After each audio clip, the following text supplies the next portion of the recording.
პირეთერში და ახლა კიდევ ერთი სტუმარი ამჯერად უკვე არასამთავრობო სექტორიდან გიორგი ბურჯანაძე, ფონდი ღია საზოგადოება საქართველოს არასამთავრობო ორგანიზაციების კოალიცია ეშენ გეხებას წარმომადგენელი. გიორგი, მოგესალმებით. პირველ რიგში თქვენი დამოკიდებულება ამ კანონპროექტის მიმართ როგორ ფიქრობთ, რა პოზიცია გაქვთ ამ კანონის მიმართ და რამდენად არგუმენტირებულია ქართული ოცნების პოზიცია? მოგესალმებით, მივესალმებით თქვენ მაყურებელს და დიდი მადლობა მოწვევისთვის. ეს არის კლასიკური შემთხვევა, თუ როგორ არ უნდა შევასრულოთ საკონსტიტუციო სასამართლოს გადაწყვეტილება, თუ როგორ უნდა დავარღვიოთ კონსტიტუცია და თუ როგორ უნდა მივიღოთ ისეთი კანონი, რომელიც საფრთხეს უქმნის პირადი ცხოვრების, ასე ვთქვათ, თავისუფლებას და პირადი ცხოვრების გარანტიას. მოდით მივყვეთ იმ საკითხებს, რომელზეც ბატონმა ვოლსკიმ ისაუბრა. ნდობის ჯგუფი ახსენა მან, ნდობის ჯგუფი, რომელიც გარანტია უნდა იყოს ვითომ იმისთვის, რომ ჩვენ უკანონოდ აღარ მოგვისმენენ.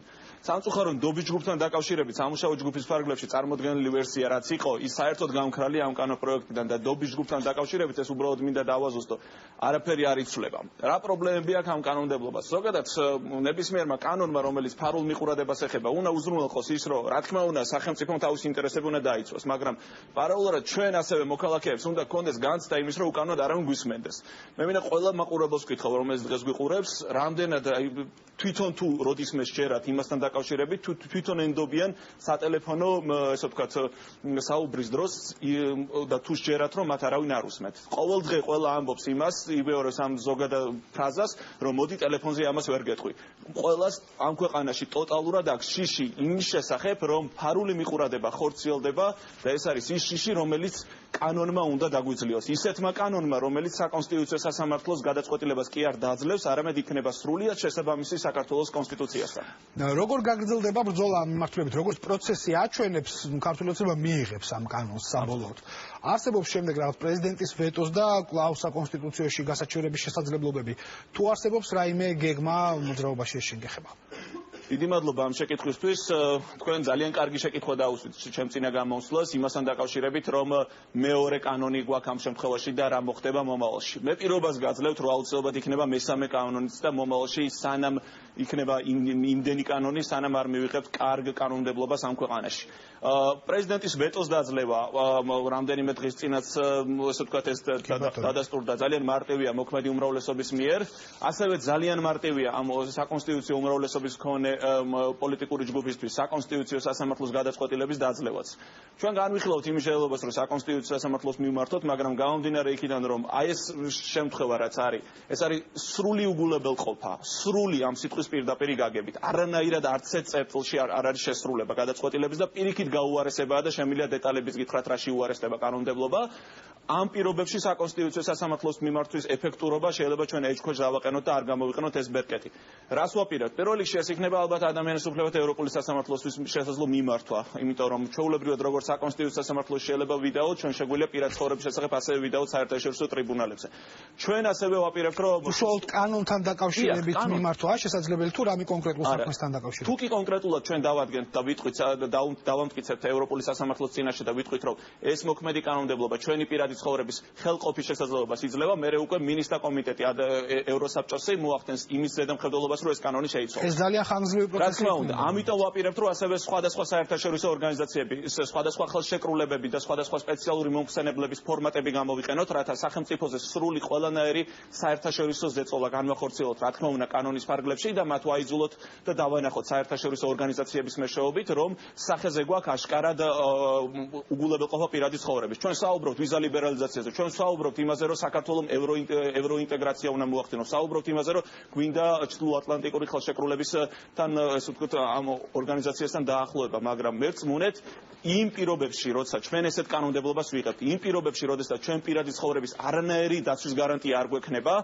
არაფერზე საუბარი რეალისტური არ იქნება. შეუძლებელია ამ ადამიანის უფლებების დაცვის ესეთი პირობებით და ესეთი მდგომარეობით ჩვენ ვინმე ჩავთვალოს დემოკრატიულ და განვითარებულ ქვეყანაში. კი ბატონო, და ბოლოს ბატონო გიორგი, მე მინდა გკითხოთ, როგორც პროცესმა აჩვენა ქართულმა ოცნებამ ფაქტობრივად არ გაითვალისწინა, არც ერთი რეკომენდაცია შეიძლება არც ერთი ეს გადაჭარბებული ნათქვამი, მაგრამ არც ერთი შეგვიძლია თანამდებობა თქვა, ამას როგორც თუ შეგიძლიათ თქვენ დამისახულოთ თქვათ სიტყვაზე ორი თქვენი მოთხოვნა, რომლის გათვალისწინების შემთხვევაშიც თქვენ არ გააგრძელებდით მოქმედებას კანონის წინააღმდეგ.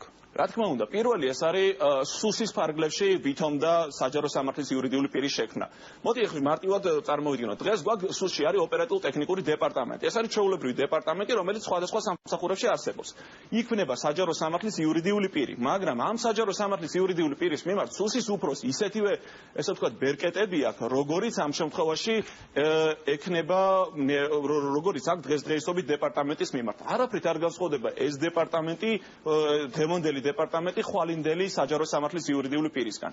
პირველი საკითხი, რომელზეც ჩვენი ესე ვთქვათ წითელი ხაზი გადის, არის ის, რომ აუცილებლად ეს დეპარტამენტი ან სააგენტო თუ ნებისმიერი უწყება უნდა იყოს დისტანცირებული საკმაოდ. ჯეროვნად აქ იყო განმარტება, რომ ექვემდებარება პრემიერ-მინისტრს. არა, ესეც არასწორი არის, იმიტომ რომ პრემიერ-მინისტრის წინაშე ამ ორგანოს წარმომადგენლს მხოლოდ და მხოლოდ წელიწადში ერთხელ სტატისტიკა უნდა მიუტანოს მხოლოდ და მხოლოდ და ზოგადად. ხო, ასე რომ წარმოვიდგინოთ ახლა თუ ყველას გვესმის ტერმინი ექვემდებარება რას ნიშნავს? თუ დაქვემდებარება გამოიხატება იმაში, რომ უნდა მიიტანოს მხოლოდ და მხოლოდ სტატისტიკური მონაცემები და ზოგადი ანგარიში 4-5 გვერდიანი და ისიც მხოლოდ წელიწადში ერთხელ და თუ ეს არის დაქვემდებარება, მაშინ ვისაუბროთ, მაშინ არასწორად გვესმის ამ შემთხვევაში ამ ტერმინის მნიშვნელობა.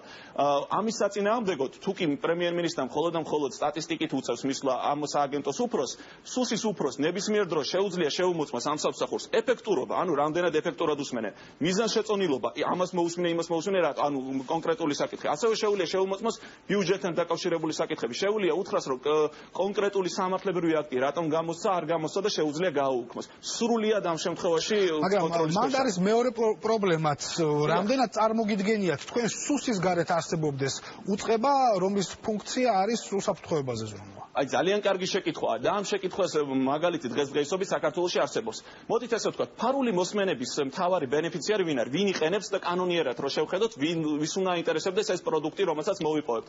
ესეთი უწყება დღეს გვაქვს საქართველოში ორი. შინაგან საქმეთა სამინისტრო და სუსი. შინაგან საქმეთა სამინისტრო ტექნიკურად და ფორმალურად დღესდღეობით სუსისგან გამოცალკევებულია, ხო?